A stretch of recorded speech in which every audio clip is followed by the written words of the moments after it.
The views and opinions expressed on this program are those of the guests appearing on the program and do not necessarily reflect the views and opinions of 8 News Now or Nexstar Media Group. If we go too fast, any recovery will be hindered. Tonight on Politics Now, we are improving, but not enough. That was the COVID message from Governor Sisolak this week, plus his plea for Labor Day weekend. From marriages to pardons to voting, I'll explain all the ballot initiatives that'll be on the November ballot this year. Plus, I think it's a wonderful thing that we get more eligible people to vote. DNC Chairman Tom Perez tells us about their voter outreach efforts in Nevada and why he thinks mail-in voting is all about giving people options. From 8 News Now, this is Politics Now.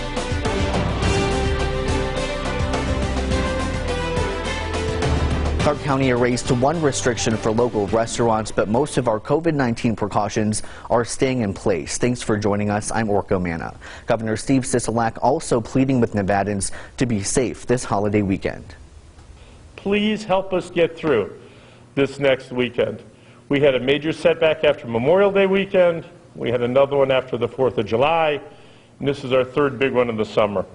As for those restrictions, nothing will change for bars, but restaurants that have bar-style countertops, like sushi restaurants or breakfast places, can reopen those countertops. As far as other restrictions, the governor says he's taking it one step at a time.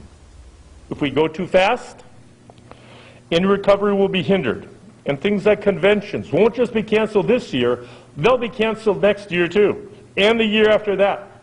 And we will lose convention business. We can't afford to do that. The number of cases has been declining, but the number of deaths has been steady. Those deaths are people that contracted COVID-19 up to 5 weeks ago, and the state's percentage of tests that are positive has not started to drop yet. Hundreds of Nevadans get a reprieve for a month and a half as Governor Sisolak extended a statewide moratorium on residential evictions. The extension was for 45 days from this past Monday. The whole point is to keep people in their homes and to prevent an eviction crisis in Nevada, but the state and its counties have a lot of work to do. I'm basically almost 2 months behind. Armando Gomez is one of the hundreds of thousands of Nevadans struggling to pay for housing amid the COVID-19 pandemic. His work hours have been slashed and what he is making doesn't cut it. Not enough to pay rent. Despite his apartment complex doing what they can, Gomez is still worried he'll get evicted. They point me to some programs and that will cover a little bit of my problem. They have been helpful, but it's not enough. I do understand the frustration. That's why Governor Steve Sisolak is extending Nevada's eviction moratorium by 45 days. The extra time will allow counties to continue paying out short-term rental assistance to landlords, and an additional $10 million will be added to the program. I know our local governments are working hard to get these funds out the door to landlords to keep qualified tenants in their homes. The 45-day extension will also give courts more time to set up a new mediation system between landlords and tenants, which should be up and running before the end of September. And the state will continue to work through the huge backlog of unemployment claims. We do not want Nevadans getting evicted while awaiting a determination of their case. This break, it helps us, but still is not enough. You need a job. Gomez says it's too little, too late, and now he's planning to move to Arizona in search of work that will pay his bills in full. There's no options here. In terms of processing unemployment claims, Governor Sisolak says a new identity verification system should help Dieter get benefits to people faster, and he adds that 5,000 claims are expected to be approved this week. Turning now to the November election, we'll have 5 proposed amendments to the Nevada Constitution that qualified for the November ballot. Remember, voters have to approve all of these twice. So let's take you through some of them and explain what they are. Question 1 removes the Board of Regents for the university system from the state constitution. That would give the legislature more control over the state's colleges and universities. Right now, making a change means they have to go through the 5-year process of amending the Constitution. The yes on question 2 people actually held a launch for their initiative this week. Question 2 would enshrine the right to same-sex marriage in the state's constitution. Same-sex marriage is legal nationwide, but the existing language in Nevada's constitution recognizes marriages only between a man and woman. This amendment also says that religious organizations and the clergy do have the right to refuse to perform a marriage. Question 3 would change the State Board of Pardons. That board is made up of the governor, attorney general, and Supreme Court justices. They would be required to meet 4 times a year. The amendment would also remove the governor's ability to veto a decision all on his own. Question 4 would enshrine the existing Voters' Bill of Rights into the Constitution. Right now, that exists in state law. There is no question 5, so we skip to question 6. This is the second go-round for the 50 by 30. That would amend the state's constitution to require utilities to generate or acquire at least 50% renewable energy by 2030. Voters passed the measure in 2018, so this is its second approval. Governor Sisolak signed this into state law, but enshrining it in the Constitution makes it harder to change down the road. The pandemic makes in-person voter contacts harder for campaigns to do, so how are they compensating for it? John Langler asked Democratic National Committee Chairman Tom Perez about their Nevada campaign efforts.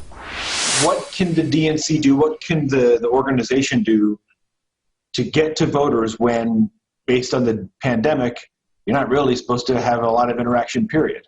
We've had our virtual clipboards out for some time, and we've been able to connect with voters. The voter registration advantage continues, not only in Clark County, but across the state.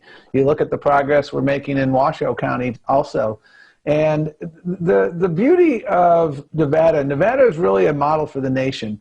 This pandemic has certainly changed the nature of how you interact with voters.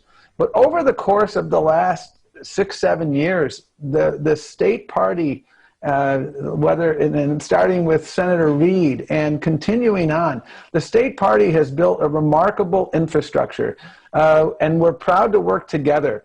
We are an every year, everywhere party in Nevada, and so we're not meeting people for the first time. We're no longer you show up every 4th October talking about voting to people.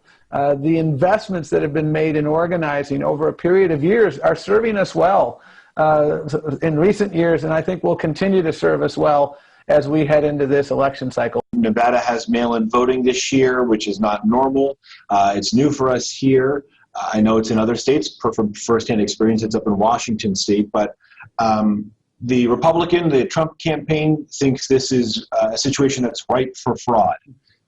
What do you say?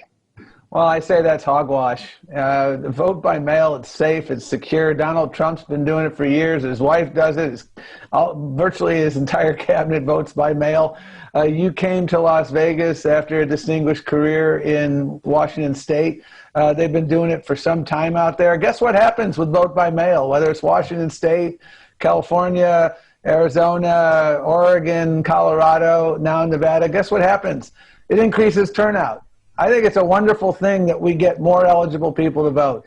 And what you have this year, and again, NevadaVotesEarly.com is the one-stop shop to learn more about it. You have options. Nevada is, in terms of the people in the top elected positions, a Democratic state, governor, Senate, Congress, etc.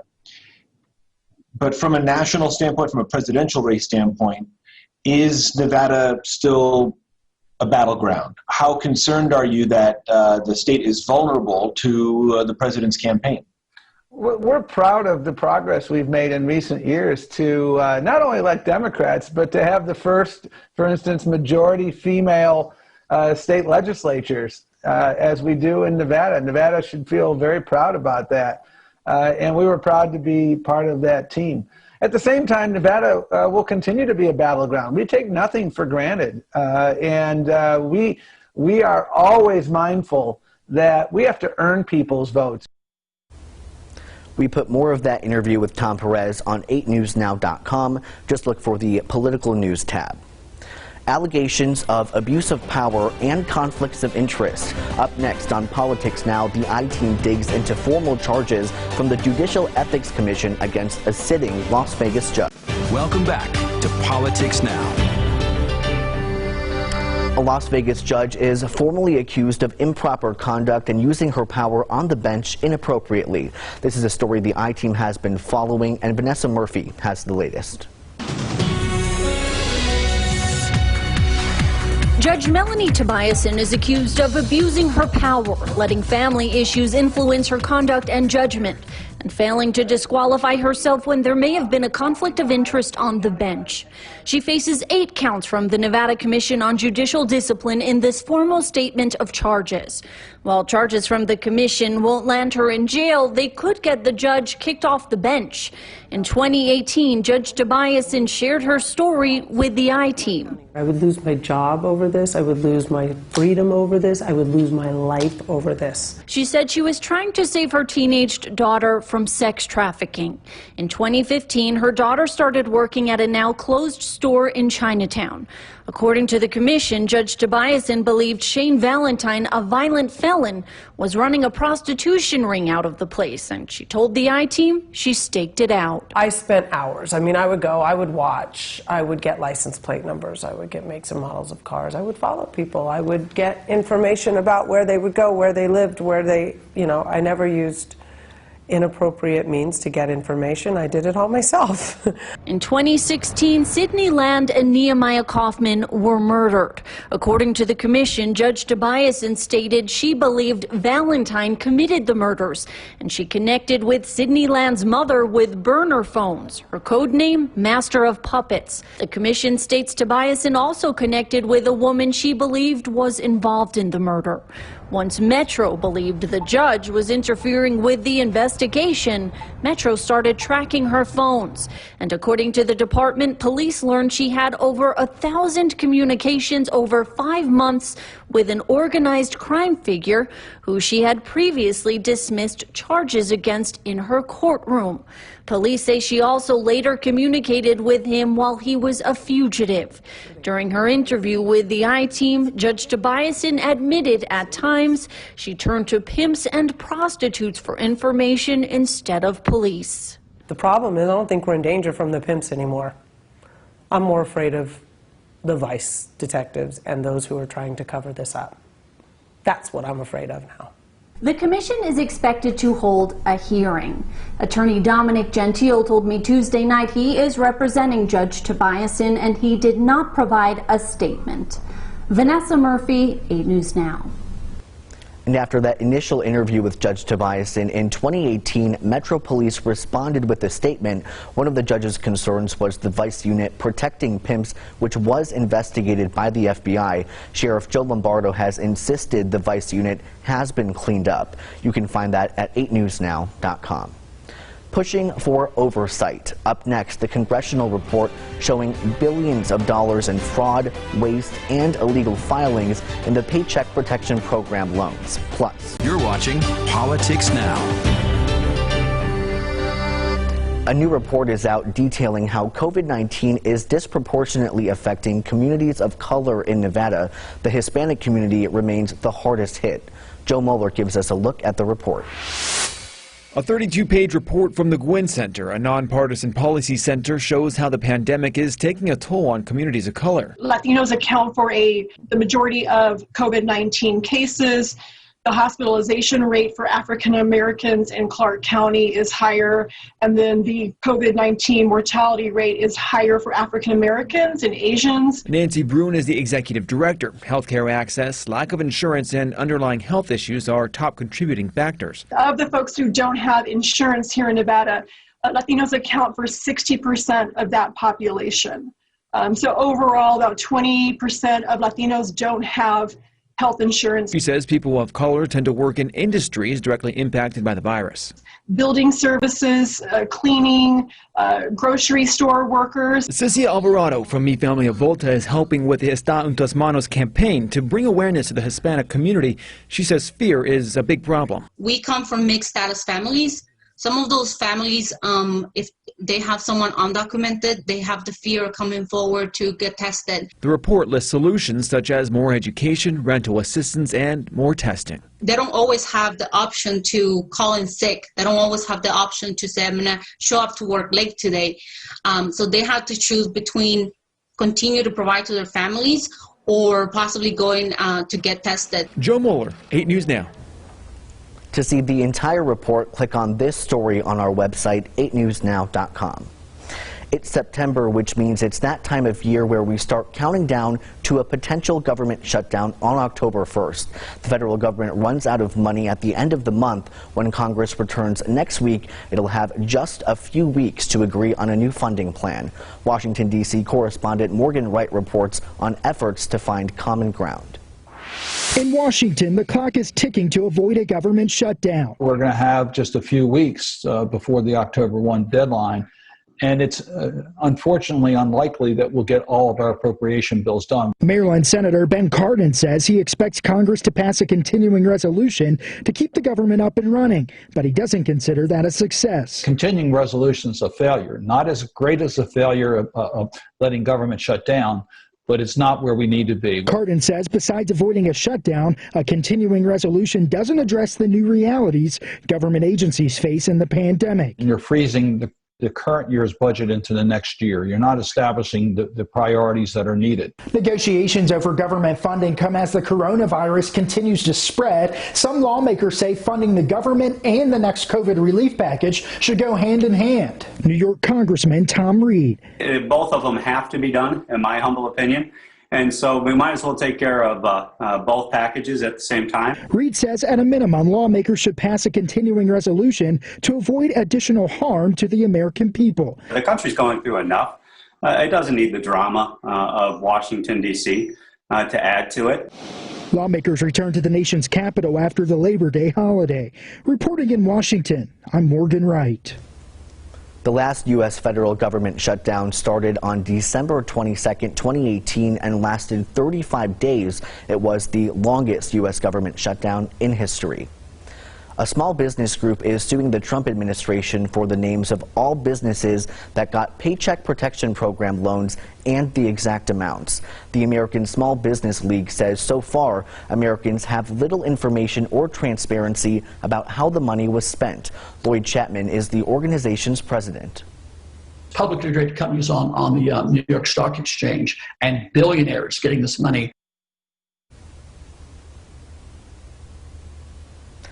Congress is starting to look into who received those loans as well. John Langler talked with our Washington, D.C. bureau correspondent Alexandra Limon about it. Alexandra, let's talk about some of these problems. What are they talking about on Capitol Hill to try and deal with this? Yeah, there's actually a brand new congressional investigation looking into PPP loans that was released just this week. And what those lawmakers found was about $1 billion in potentially fraudulent PPP loans. The reason is that these Democratic House members say that some businesses obtained more than one PPP loan, and that is actually a violation of the program's rules. And they say those loans, those duplicate loans, totaled about $1 billion. So that is one big problem right there. But this congressional investigation actually uncovered a long list of other potential problems with the PPP loans. For example, they say there were hundreds of applications for PPP loans that didn't have any names or addresses on the applications, and they were still approved. So lawmakers say in some of these cases, we don't even really know who that money went to. Now, Treasury Secretary Steven Mnuchin was grilled about this issue in a hearing this week on Capitol Hill, and what he said was that any PPP loan that is worth more than $2 million will be audited, and any loan that was smaller than that can possibly be audited. And Democrats were pretty unhappy with that answer because they're concerned that that means that a majority of these PPP loans will never get looked at. Considering the speed behind getting the PPP off the ground, the amount of money involved, are lawmakers surprised that there's been this level of fraud, there's been this level of sort of lost money essentially with such an enormous program? Well, I don't know if they're truly surprised because you're right, these loans and this program was approved so quickly, but these lawmakers certainly do act like they're surprised. They say that this shouldn't be happening and they certainly seem outraged, but it is a good question, whether anyone can really be surprised because, those loans were approved so quickly, and in fact now Congress is trying to approve a third round of possible PPP loans. That was Alexandra Limon reporting